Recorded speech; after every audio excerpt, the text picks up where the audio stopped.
안녕하세요. 오늘은 사무엘하 17장, 다윗과 압살롬 이야기 속으로 좀 더 깊이 들어가 보려 합니다. 네, 안녕하세요. 보내주신 자료들을 보니까 이게 단순한 어떤 권력 다툼이 아니라 하나님의 약속, 언약이 어떻게 이어지는가? 이런 관점에서 보시는 게 인상 깊었어요. 네, 맞습니다. 구속사적인 흐름에서 볼 수 있는 부분이 많죠. 그래서 오늘은 인간의 지혜와 또 하나님의 계획이 어떻게 부딪히고 또 그 안에서 숨겨진 인물들이 어떤 역할을 하는지 그걸 좀 중점적으로 파헤쳐 보겠습니다. 특히 아히도벨과 후세, 이 두 사람의 선택이 중요하겠죠. 네, 그렇죠. 먼저 압살롬의 책사, 아히도벨, 이 사람의 계략부터 볼까요? 네. 정말 날카롭습니다. 정예병 딱 12,000명, 이걸로 밤에 기습해서 다윗 딱 한 사람만 치자는 거예요. 군사적으로 보면 굉장히 효율적이죠? 그렇죠. 압살롬이나 장로들도 다 듣고 와, 이거다 했을 정도니까요. 네, 바로 그거죠. 근데 보내주신 자료 중에 하나가 12,000이라는 숫자가 그냥 병력이 아니라 이스라엘 전체 언약 공동체를 상징적으로 동원해서 기름 부음 받은 왕을 치려는 굉장히 반역적인 의미가 담겨 있다고 지적하더라고요. 좀 더 설명해 주실 수 있을까요? 중요한 포인트입니다. 단순히 군사 전략이 아니라 그 핵심에 생명을 끊겠다는 의도가 있고 그 방식이 언약 공동체를 이용해서 언약의 완을 치는 거라 문제적인 거죠. 언약을 거스르는 지혜군요. 그렇죠.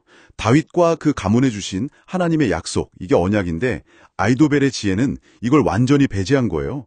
뭐랄까, 세상적인 효율성만 남은 거죠. 생명이 없는 지혜랄까요? 생명 없는 지혜. 그런데 놀랍게도 압살롬이 거기서 멈추지 않고 후세의 의견도 듣잖아요. 네, 맞아요. 근데 후세는 완전히 반대의 이야기를 하죠. 온 군대를 다 모아서 아주 대대적으로 공격하자.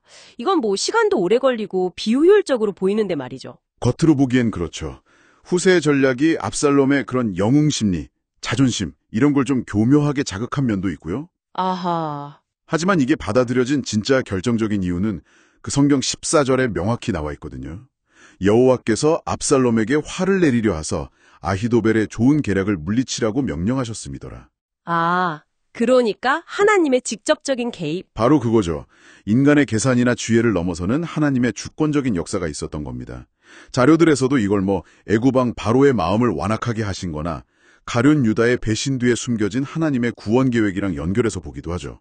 네, 봤습니다. 흥미로운 연결이었어요. 그러니까 인간의 지혜가 아무리 뛰어나도 하나님의 그 큰 그림, 그분의 약속을 거스를 수는 없다는 걸 보여주는 거죠. 고린도전서 말씀처럼 어떨 때는 하나님의 방식이 우리 눈에는 어리석어 보여도 그게 더 지혜로울 수 있다는 걸 보여주는 사례입니다. 자, 그럼 이제 후세의 계획이 채택됐고 다윗에게 이걸 빨리 알려야 하는 상황이 된 거네요? 네, 아주 긴박했죠. 이 과정을 숨겨진 조력자들이 많았다는 점 보내주신 노트에서 흥미롭게 봤습니다. 네. 혼자 한 게 아니에요. 제사장 사독, 아비아달, 또 그 아들들 요나단과 아히마아스, 그리고 정말 결정적인 순간에 기지를 발휘한 이름 모를 여종까지.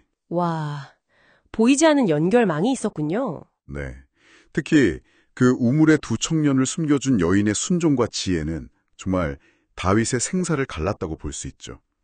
하나님 나라는 이렇게 꼭 유명한 영웅들만이 아니라 드러나지 않은 평범한 사람들의 순종과 연대로 지켜지고 또 세워진다는 걸 보여주는 장면입니다. 이 정보 덕분에 다윗과 백성들이 밤새 요단강을 건너서 피할 수 있었던 거군요.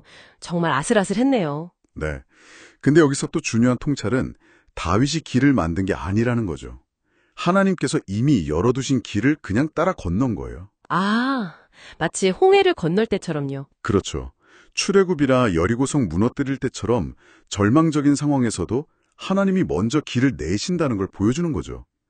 우리 믿음의 여정도 비슷하지 않을까 싶어요. 눈에 보이지 않아도 주님이 이미 길을 내셨음을 믿고 발을 내딛는 것. 한편 아히도벨은 어떻게 됐을까요? 자기의 완벽한 계략에 거부당했잖아요. 아히도벨. 그의 마지막은 참 많은 걸 생각하게 하죠. 네. 그는 그냥 집으로 돌아가서요. 모든 걸 다 정리하고 스스로 목숨을 끊습니다. 아이고. 그의 죽음은 그 옳지만 생명 없는 길의 비극적인 결말을 상징적으로 보여줍니다. 그의 전략 자체가 틀렸다기보다는 군사적으로는 맞았을 수도 있죠. 그렇죠. 하지만 그는 자기 지혜, 자기 오름이 거부당한 현실을 받아들이지 못한 거예요.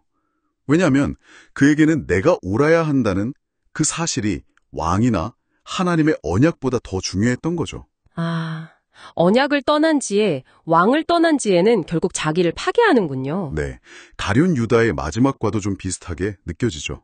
훗세와 아이도벨 둘 다 정말 지혜로운 사람들이었는데 결과는 이렇게 극명하게 갈렸네요. 맞습니다.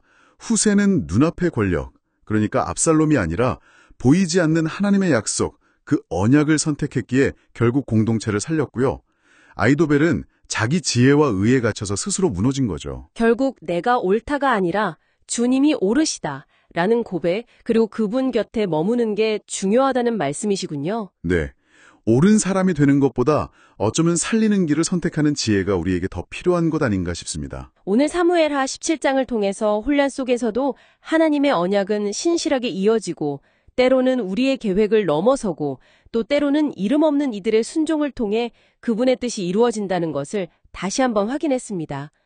아이도벨의 그 날카로운 지혜보다 후세의 믿음이 왜 더 중요했는지 자료들 덕분에 더 깊이 이해할 수 있었네요. 그렇다면 우리 삶이나 또 공동체 안에서 어떤 갈등이 있을 때 혹시 내가 옳다는 그 주장이 너무 매몰되어 있지는 않은지 한번 돌아보면 좋겠습니다.